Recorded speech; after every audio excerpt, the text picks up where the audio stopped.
गुरुर्ब्रह्मा गुरुर्विष्णु गुरुर्देव महेश्वर गुरु साक्षात् परब्रह्म तस्मै श्री गुरुवे नमः।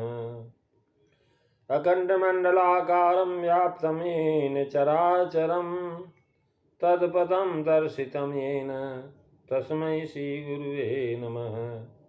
रक्ताम्भोजदलाभिरामनयनं पीताम्बरालङ्कितं श्यामाङ्गं द्विभुजं प्रसन्नवदनं श्रीसीतया शोभितम्। कारुण्यामिति सागरं प्रियगणैर्भ्रातादिभिर्भावितं वन्दे विष्णुशिवादिसेव्यमनिशं भक्तेषु सिद्धिप्रदं। कर्पूरगौरं करुणावतारं संसारसारं भुजगेन्द्रहारं सदा वसन्तं हृदयारविन्दे भवं भवानी सहितं नमामि। अतुलितबलधामं हेमशैलाभिदेहं धनुजवनकिशानं ज्ञानिनामग्रगण्यं सकलगुणनिधानं वानराणां धीशं रघुपतिप्रियभक्तं वातजातं नमामि। वसुदेवसुतं देवं कंसचाणूरमर्दनं देवकी परमानन्दं कृष्णं वन्दे जगद्गुरुं। सर्वमंगलमंगल्ये शिवे सर्वार्थसाधिके शरण्ये त्र्यंबके गौरी नारायणी नमोस्तुते। आइए कुछ कहने से पहले 2 बार भगवान का नाम स्मरण करें ताकि नाम के सानिध्य में कथा का आस्वादन कर सकें।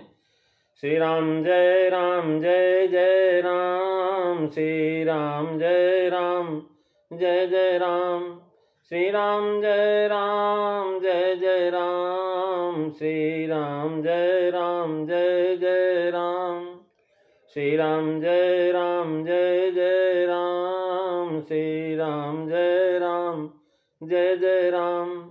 बोलिए सियावर रामचंद्र भगवान की जय। धर्म की सियावर रामचंद्र की जय। पवन सुत हनुमान की जय। सब संतन की जय, सब भक्तन की जय। सच्चियां जोता वाली माता तेरी सदा ही जय। बोल सनातन धर्म की जय। सतगुरुदेव महाराज की जय। नमो पार्वती पते हर हर महादेव। बोल शंकर भगवान की जय। आदरणीय विद्वजन, श्रद्धालु देवियों एवं विश्वास रूपी कथा श्रोताओं, भगवत सानिध्य में भगवान का चिर स्मरण करने के लिए हम लोग उपस्थित हुए हैं। आइए थोड़ी देर भगवान के चरणों में ध्यान लगाते हुए भगवान के कुछ लीला चरित्रों का स्मरण करें। पिछली चर्चा में आप श्री हनुमान चालीसा का जो है भावार्थ सुन रहे थे, जिसमें 23वीं अर्धाली की चर्चा आप श्रवण कर रहे थे। तुलसीदास जी महाराज लिखते हैं कि आपन तेज समारो आपे और तीनव लोक हाँकते कांपे, भूत पिशाच निकट नहीं आवे और महावीर जब नाम सुनावे, मंगल भवन अमंगल हारी दबऊ सुदशरथ अजीर बिहारी। श्री राम जय राम जय जय राम, श्री राम जय राम जय जय राम। महाराज तुलसीदास जी महाराज लिखते हैं कि आपके वेग को आपके सिवाय जो है कोई रोक नहीं सकता। आपकी गर्जना से तीनों लोक महाराज कांप जाते हैं। तुलसीदास जी लिखते हैं कि हनुमान जी का जीवन जो है महाराज गतिमान है, इसलिए उनमें तेज है तथा उनकी गति को कोई रोक नहीं सकता। तुलसीदास जी का अभिप्राय है कि मानव को अपनी गति, अपना आश्रय निश्चित करना चाहिए, और जो गति और आश्रय को निश्चित कर लेता है उसके जीवन में कोई दिक्कत नहीं होती। महाराज वेग यानी गति, जीवन जो है महाराज गतिमान हो। वेग का दूसरा अर्थ है सामर्थ्य। कह रहे हैं कि महाराज मनुष्य को अपनी सामर्थ्य पहचानने का प्रयत्न करना चाहिए। जैसे पुरुष में सामर्थ्य है वैसे स्त्री में भी सामर्थ्य है। सामर्थ्य का अर्थ है पौरुष, और वह स्त्री में भी होता है। मनुष्य को अपना सामर्थ्य जान लेना चाहिए कि मैं कहाँ कूदना है और कितना कूदना है। यह बात जो नहीं समझते हैं उन्हें जीवन का ज्ञान नहीं है। मेरे पास सामर्थ्य है या नहीं है इसका पहले निर्णय होना चाहिए। मेरे पास यदि सामर्थ्य है तो वह कौन सा है, मानसिक, शारीरिक या बौद्धिक। मेरे पास जो सामर्थ्य है क्या उसे जो है बढ़ाने के लिए मैंने प्रयत्न किए या नहीं किया, उसका विचार करना चाहिए। बचपन से मुझे मन मिला है, बचपन में मेरा मन जैसा था आज जो है 60वें वर्ष में भी वैसा ही है। मन में कोई फर्क नहीं पड़ा है, वो वैसा का वैसा है, जैसे बचपन में था ना वैसा ही महाराज वृद्धावस्था में भी रहता है। सुभाषितकार कहता कि स्वभाव दुरत्क्रम, स्वभाव बदलना नहीं है। यदि मन को बदला नहीं जा सकता तो साधना निरर्थक। मन बदला जा सकता है, इसलिए साधना करने को कहा गया है कि साधना करिए, मन बदल जाएगा। गीता में भगवान ने कहा कि तुम अपनी प्रतिक्रिया बदल सकते हो। यदि तुमने अपनी बदली नहीं हो तो तुम्हारी यह भूल है, तुम्हारा जीवन व्यर्थ, क्योंकि परिवर्तन जीवन का लक्षण है। जीवित व्यक्ति परिवर्तन करना चाहता हो, करना चाहिए। मेरे पास शारीरिक, मानसिक, बौद्धिक इनमें से कौन सी सामर्थ्य है, यह समझ लेना चाहिए। मेरे पास सामर्थ्य किसका है? क्या है मेरा अपनी सामर्थ्य है या बहुत सारे लोगों के पास सामर्थ्य होता है, परंतु वह किसका सामर्थ्य? वे उसे अंत तक समझते नहीं कि सामर्थ्य किसकी है और समझने का प्रयत्न भी नहीं करते। इसलिए महाराज कहते हैं कि यह शरीर किसकी सत्ता से चल रहा है। मनुष्य अंतर्मुख होकर के जब सोचता है कि इस जगत में मेरा अपना क्या है, उस समय उसका मुंह बंद हो जाता है। कितने ही लोग ज्ञानी होते हैं परंतु वे ज्ञान आदेश को समझने का प्रयत्न नहीं करते, तो वह ज्ञान किस काम का? जीवन गतिमान होना चाहिए, अपना सामर्थ्य पहचानना चाहिए। यह सामर्थ्य किसका है यह समझना चाहिए और सामर्थ्य में बढ़ाने का प्रयत्न करना चाहिए। आप अगर बौद्धिक विचार है तो उसको बढ़ाइए। वेग का महाराज तीसरा अर्थ है स्थान। मेरा स्थान कहाँ है तथा मुझे कहाँ बैठना है। जगत में जिसका स्थान है उसी को कीमत। गीता में भी लिखा अधिष्ठानम तथा कर्ता। गीता में प्रथम स्थान कर्ता को नहीं, अधिष्ठान को। यानी मानस शास्त्र विश्व में नहीं है महाराज। राज्य है गीता जैसा मानस शास्त्र कहीं नहीं है। तुम्हारे पास कर्तृत्व और तुम्हें अधिष्ठान न मिले तो तुम्हारे पास वाणिज्य की बुद्धि है मगर बाजार में जगह न मिले। आपके पास व्यापार करने की बड़ी बुद्धि है लेकिन बाजार में जगह नहीं न मिले। अधिष्ठान भी प्रथम बात है। जब तक बाजार नहीं मिलेगा तब तक आप अपने व्यापार कैसे करोगे। कितने ही लोग ऐसे अलौकिक होते हैं कि वे जहाँ भी बैठते हैं उसी स्थान को प्रधानता मिलती है। उन्हें स्थान के कारण महत्व नहीं मिलता बल्कि उनके कारण वे जहाँ बैठते हैं उस स्थान को महत्व प्राप्त हो जाता है। ऐसे लोग महाराज विरल होते हैं। जहाँ संत जन बैठ जाते हैं महाराज उसका स्थान होता है। एक पौराणिक कहानी, एक बार भगवान विष्णु शिव जी को मिलने के लिए गए। विष्णु का वाहन गरुड़ है और विष्णु भगवान को मिलने के लिए महाराज शिव जी बाहर आए। शिव जी के गले में नाग बैठा देखा। वह गरुड़ को ललकारने लगा। यह देख करके गरुड़ ने उससे कहा कि भैया तुम शंकर जी के महाराज मस्तक पर हो, इसलिए तुम हमसे गरज रहे हो, ललकार मत रहो। स्थानम प्रधानम खल योग्यताया स्थाने स्थितः का पुरुष विश्व जानामि नागेन्द्र तव प्रभावम कंठे स्थितो गर्जस शंकरस। महाराज गरुड़ जी ने स्पष्ट कर दिया कि देखो तुम्हारी हिम्मत नहीं थी कि मुझे ललकारो, लेकिन जो तुम ललकार रहे हो उसके पीछे सामर्थ्य तुम्हारी नहीं है। जैसा प्रभाव कितना मैं जानता हूं कि तू शिव जी के गले में बैठा इसलिए गर्जना कर रहा है।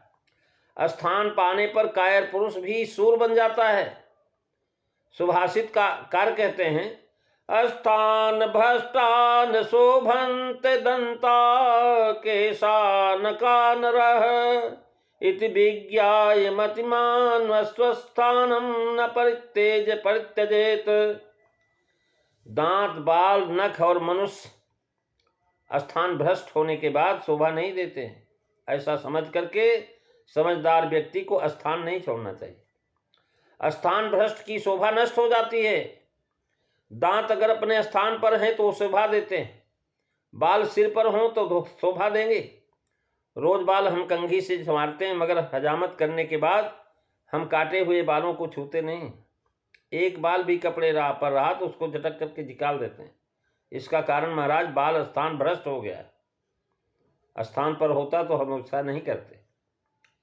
मानवीय जीवन मिलने के बाद स्थान के विषय में विचार नहीं करेंगे तो कब करेंगे। भगवान मुझे तेरी गोद में बैठना वही मेरा है, वही मेरा स्थान है भगवान की गोद, और उसे प्राप्त करना मेरा जन्मसिद्ध अधिकार है। उसे मैं प्राप्त करके ही दम लूंगा। प्रभु की गोद निज धाम। अपने यहाँ कोई मरे तो हम लिखते हैं कि अमुक भाई निज धाम पधारे। निज धाम नहीं है तो महाराज ज्ञानेश्वर तुलसीदास जी जैसे लोग निज धाम गए, उनका स्थान जहाँ है वहाँ गए। मरने के बाद हम किस योनि में जाएंगे तय नहीं, हम जाए सिमयश वाले। इसके अनुसार महाराज पुनर्जन्म मिलेगा। मनुष्य पशुतुल्य जीवन जिया हो तो उसे दूसरे जन्म में पशु ही बनना पड़ेगा। विनोद में कहना हो तो कुत्ते की सभा में उनका अध्यक्ष एक आध कुत्ते को ही ऐसा भी कहा होगा कि तू मनुष्य के जैसा नालायक क्यों बना। कुत्ते की सभा में अगर मनुष्य की तरह से कोई व्यवहार करेगा तो कह रहे भाई तू नालायक है, कुत्ता क्यों बना, ऐसी गाली देता होगा। हमें उनकी भाषा आता नहीं, ये अच्छा है। हमें अपनी भाषा में गाली देनी हो तो हम कुत्ते या जो है गधा हैं ऐसा कहते हैं। जिस तरह हमारी भाषा में गालियाँ हैं उसी तरह उनकी भाषा में भी गाली, मनुष्य गाली हो सकता है। अपना स्थान निश्चित होना चाहिए। जिस स्थान पर पहुंच करके वापस आना नहीं है वह स्थान कौन सा? तद विष्णु परमम पदम। प्रभु की गोद में महाराज परम स्थान है। मनुष्य को अपना स्थान निश्चित करना चाहिए और स्थान भ्रष्ट नहीं होना चाहिए। वेग का अर्थ आपन तेज समारो आपे तीन लोकु हकते कांपे। वेग का चौथा अर्थ है मार्ग।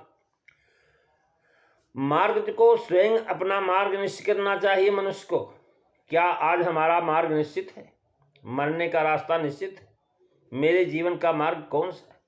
मनुष्य को स्वयं ही मार्ग निश्चित करना चाहिए।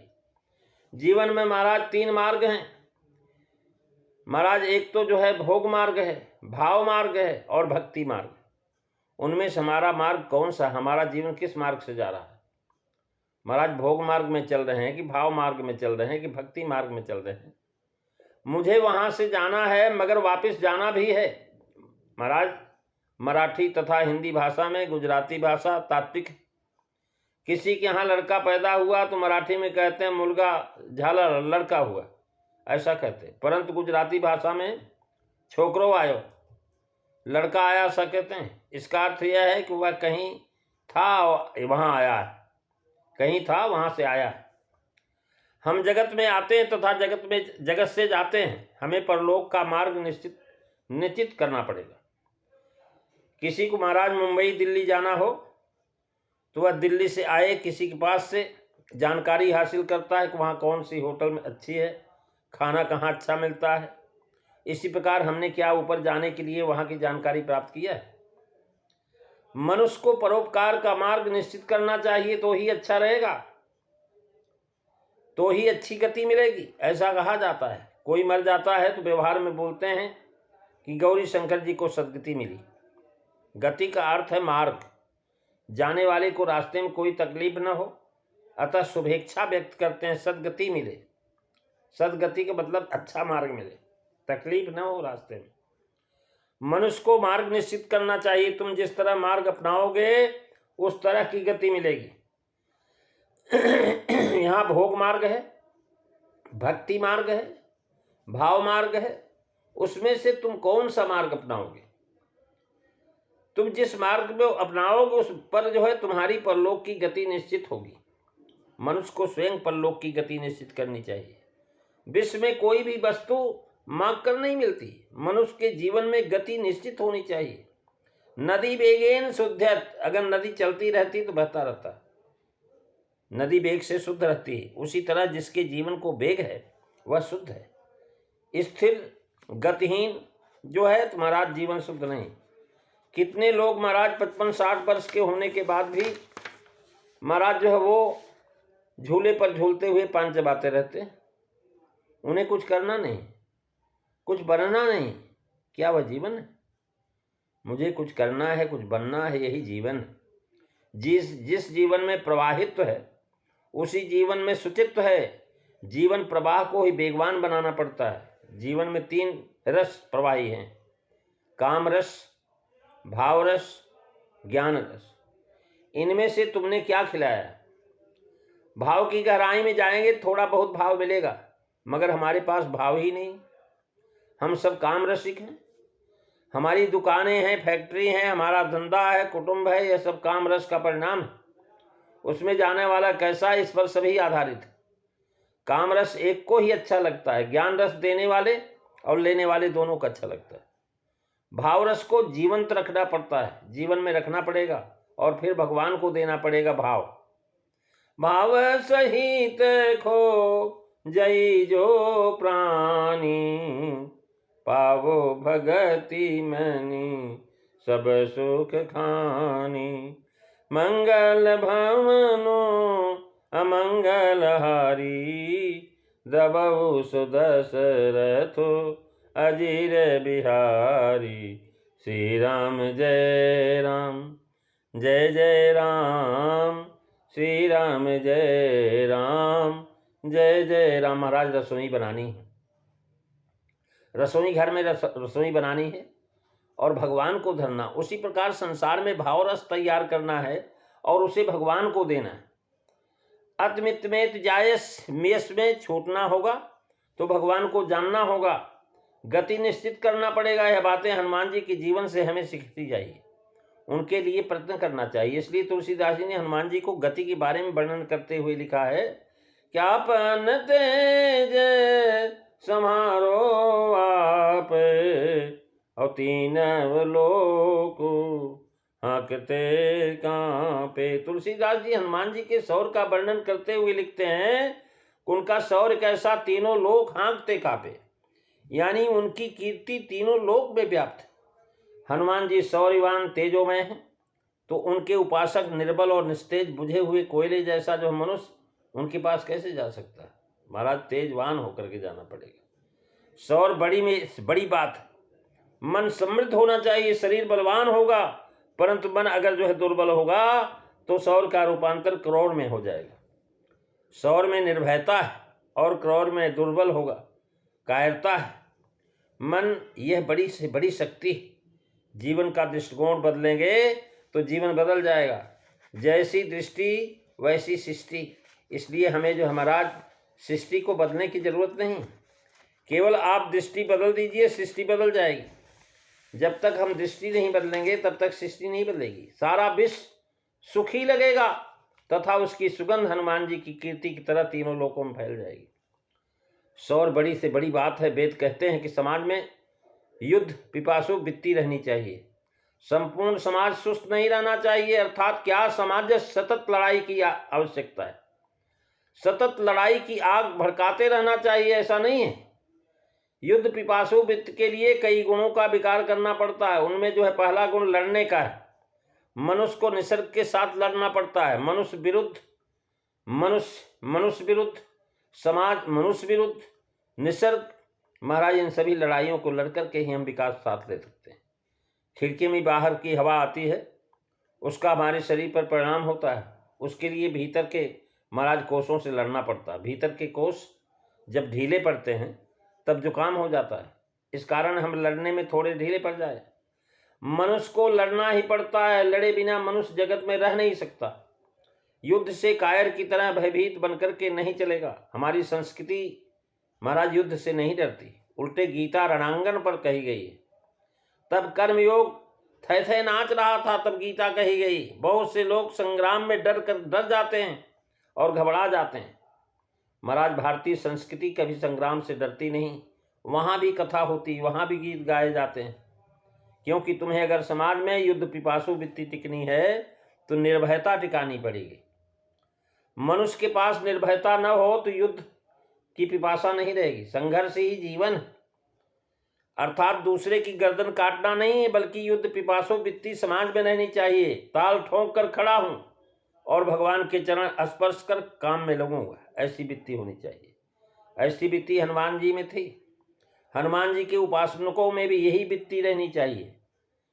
वाह, शक्ति बड़ी है कि मेरे भीतर की चित्त शक्ति बड़ी, किंतु आज निर्भयता चली गई है। हनुमान जी के उपासकों को हनुमान जी से निर्भयता का गुण जो है आत्मसात करना चाहिए। इसी प्रकार जीवन में दृढ़ता होनी चाहिए। मनुष्य के पास दृढ़ता न हो तो वह क्या कर सकेगा। मनुष्य दृढ़ निश्चयी होना चाहिए कि मैं अमुक कार्य को करूंगा ही, ऐसी वृत्ति का निर्माण होना चाहिए। मैं ये करूंगा, करने में सक्षम हूं और कर सकता हूं। जीवन में निश्चय होना चाहिए। ये सब महाराज गुण युद्ध पिपासु वृत्ति में आते हैं। निश्चय अर्थात करूंगा, ऐसा निश्चय हमारे जीवन में कोई निश्चय ही नहीं। किसी को तुम पूछो कि भाई इस सावन के मास में तुम श्री सूक्त सुनोगे या गीता पढ़ोगे, तो तुरंत कहेगा बन सका तो देखूंगा, मैं अवश्य श्रवण करूंगा या गीता पढ़ूंगा। ऐसा वह दृढ़ता से नहीं करता, उसमें इतनी हिम्मत ही नहीं। ऐसा मनुष्य भगवान के पास कैसे पहुंचूगा। भाई हनुमान जी में ये सब बात गुण विद्यमान थे, इसलिए तुलसीदास जी लिखते हैं कि यदि हमें भगवान तक पहुंचना है तो हमको इन गुणों को विकसित करने का प्रयत्न करना चाहिए। समय निकाल करके समय पर बैठना चाहिए, साधन करना चाहिए, पढ़ना चाहिए, अध्यात्म के साथ जुड़ना चाहिए। आज मनुष्य के जीवन में निश्चय नहीं होता, अनिश्चय की स्थिति बनी हुई। प्राचीन काल के मनुष्यों के जीवन में निश्चय रहते थे कि संध्या किए बिना भोजन नहीं करूंगा, संध्या होगी तभी भोजन करूंगा, राम रक्षा स्थित बोलूंगा, पाठ करूंगा, उसके बाद सोऊंगा। मानवीय जीवन में कुछ न कुछ निश्चय होना चाहिए। मास पारायण पाठ करेंगे, हनुमान चालीसा का पाठ करेंगे, दुर्गा सप्तशती का पाठ करेंगे। ये निश्चय हो, मनुष्य में निश्चय होना चाहिए, दृढ़ता होनी चाहिए, निर्भयता होनी चाहिए। ये सब जो है महाराज गुण युद्ध पिपासु जागृत वृत्ति से मिलते हैं। वे समाज के प्रत्येक व्यक्ति होने चाहिए, क्योंकि प्रत्येक व्यक्ति को लड़ना है। राजलक्ष्मी, ज्ञान लक्ष्मी, आत्मलक्ष्मी, इनके लिए लड़ना पड़ता है। मनुष्य को सभी प्रकार की लक्ष्मी से लड़ाई करनी पड़ती है। लक्ष्मी के लिए सुख महान हुए क्योंकि रंभा के सामने आने पर भी वो हिम्मत से खड़े रहे। सुख लड़े, किंतु छगनलाल भाई शरण जाता है। रंभा ही क्यों, रंभा नाम की कोई स्त्री उसके सामने आई तो वह उसकी शरण में जाता है। प्रत्यक्ष रंभा आएगी तो उसकी क्या स्थिति होगी, उसकी कल्पना नहीं की जा सकती, क्योंकि उसमें लड़ने की शक्ति की दृढ़ता नहीं। लड़ाई में दृढ़ता होनी चाहिए। अध्यात्म में भी लड़ाई है। महाराज हमारे देश की संस्कृति का अभ्यास करने की बहुत आवश्यकता है। मानव जीवन में जो जो संसिद्धियां हैं, उनमें से जो उच्च स्तर पर पहुंचती हैं, वह हमेशा हीन संस्कृति के लोगों के द्वारा नहीं मारी जाती। हीन संस्कृति के लोग हमेशा उच्च संस्कृति के लोगों पर आक्रमण करते हैं और उन्हें मारते हैं। ऐसे 1108 उदाहरण तुम्हें आजकल से देखने को मिलेंगे कि महाराज हीन संस्कृति के मनुष्य उच्च संस्कृति को मारते हैं, क्योंकि उच्च संस्कृति की जो है अंदर जो हमारा संघर्ष की कामना नहीं रहती है, बदलती रहती है। उच्च संस्कृति की कुछ मूर्खता बढ़ती है, इसलिए जो उच्च संस्कृति को स्वयं का रक्षण करने के लिए शक्ति की उपासना करनी चाहिए। वेद व्यास ने भी अर्जुन को रणांगन में विजयश्री प्राप्त करने के लिए, शक्ति प्राप्त करने के लिए प्रेरित किया था। ऋषियों ने से शक्ति प्राप्त करो ऐसा कहा है, परंतु शक्ति प्राप्त होने पर तो राक्षस बनेगा, इसलिए प्राप्त हुई शक्ति का भक्ति में उपयोग कर, ऐसा ही कहा है। हनुमान जी के पास महाराज अपार शक्ति थी, वह उन्होंने भगवत कार्य के लिए लगाई, इसलिए वे भक्त श्रेष्ठ हुए। भक्ति को आध्यात्मिक मूल्य है, आदि भौतिक मूल है, आदि दैविक मूल है। भक्ति का सभी जगह मूल है। लेकिन महाराज वहाँ राक्षसों के पास भी बड़ी शक्ति थी, लेकिन वो जो महाराज नष्ट हो गए। भारतीय संस्कृति जैसी प्राचीन संस्कृति विश्व में कोई नहीं है। कितनी ही संस्कृतियां काल कवलित हो गई, केवल भारतीय संस्कृति ही एक ऐसी संस्कृति है जिसने उन्नत व गौरवपूर्ण काल का दर्शन सारे विश्व को कराया है। ऐसी भारतीय संस्कृति आज महाराज विलाप कर रही है। अपनी यह संस्कृति फिर से गौरव को साथ खड़ी रहे, इसके लिए क्या किसी को छटपटाहट होती है। महाराज आज शासक भी अगर चाहता कि हम संस्कृति का विकास करें, तो बहुत सारी राजनीतिक पार्टियां ऐसी हैं उन संस्कृति के विकास की जगह जो है ह्रास करने की चेष्टा करते हैं।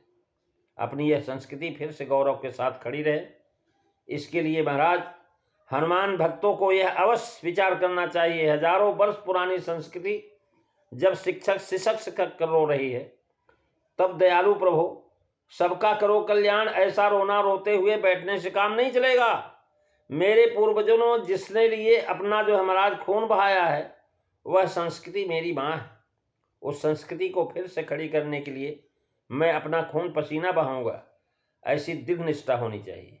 हनुमान जी ने जिस संस्कृति के कार्य के लिए अपना पूरा जीवन समर्पित कर दिया, हनुमान जी को उपासकों को उनसे प्रेरणा लेकर के संस्कृत और नैतिक मूल्यों को बनाए रखने के लिए प्रयत्न करने का दृढ़ निश्चय संकल्प करना चाहिए।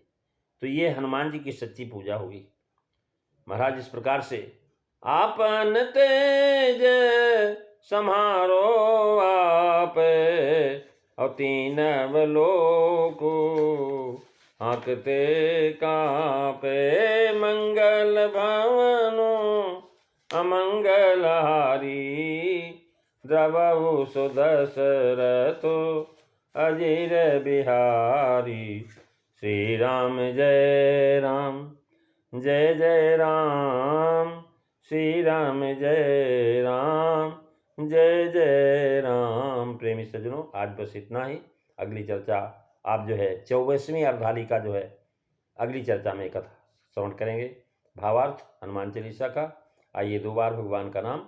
श्री राम जय राम, जय जय राम, श्री राम जय राम, जय जय राम, श्री राम जय राम, जय जय राम, श्री राम जय राम, जय जय राम। बोलिए सियावर रामचंद्र भगवान की जय। धर्म की जय हो, अधर्म का नाश हो, प्राणियों में सद्भावना हो, विश्व का कल्याण हो, गौ माता की रक्षा हो, भारत माता की जय हो। जय काराये वीर बजरंगे, हर हर महादेव। बोल शंकर भगवान की जय।